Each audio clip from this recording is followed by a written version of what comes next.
कामचोर देवरानी। एक बार की बात है, सुषमा अपने पूरे परिवार के साथ खुशी खुशी मोहन नगर में रहती थी। उसकी 2 बहुएं थी, पल्लवी और शिवानी। एक दिन दोनों बहुएं रसोई में काम कर रही होती है कि तभी उनकी सास सुषमा उन्हें बुलाती है। अरे बहू, जरा इधर तो आना। शिवानी, जरा जाकर देखना सासू माँ क्या कह रही हैं।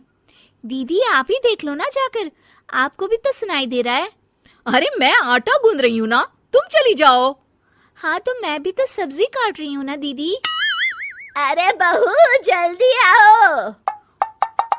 ओह, ये तो जाएगी नहीं, मैं ही जाकर देखती हूँ कि क्या करना है।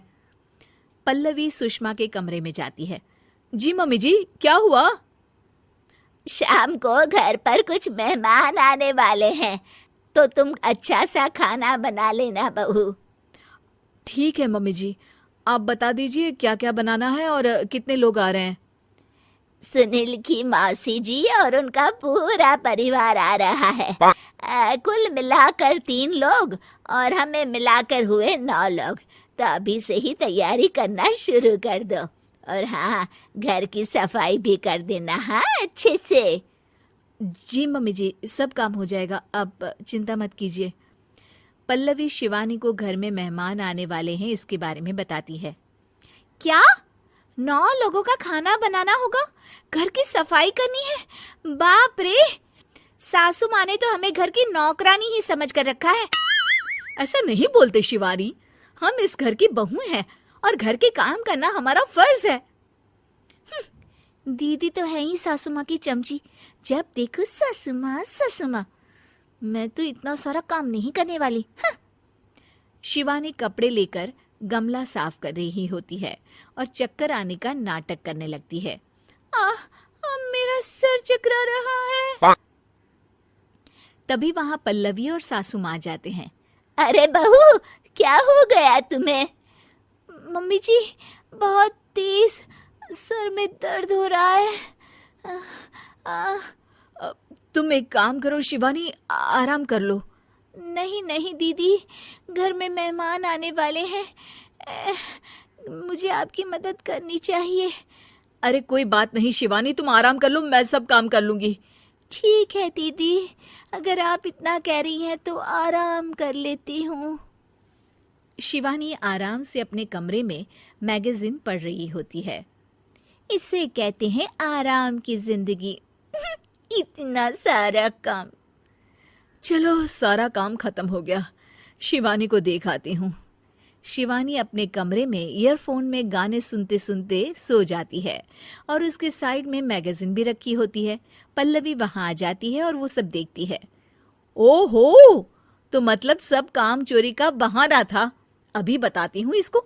घर का सारा काम मुझे करना पड़ा और ये महारानी यहाँ मैगजीन पढ़ रही है, गाने सुन रही है।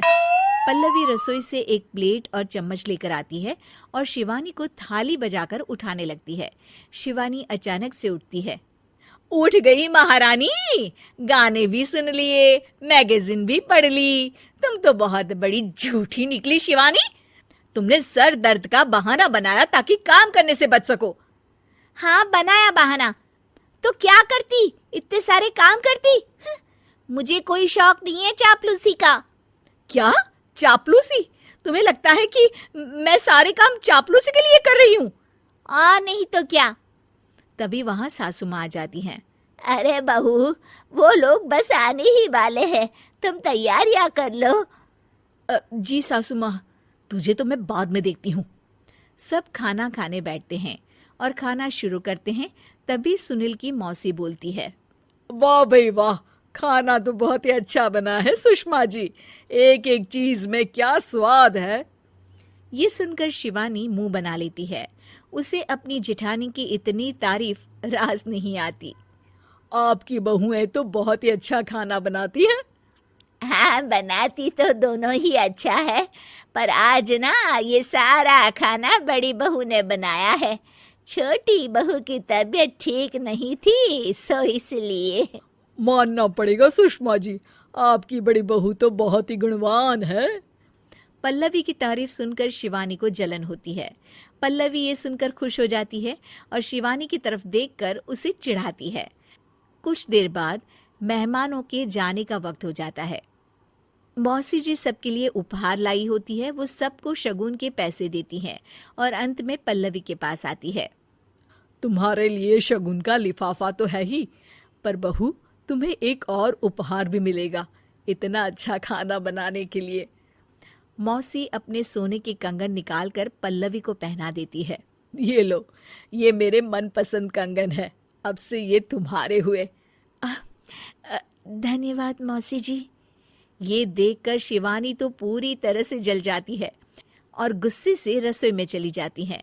तभी वहां पल्लवी आ जाती है और उसे अपने कंगन दिखाने लगती है।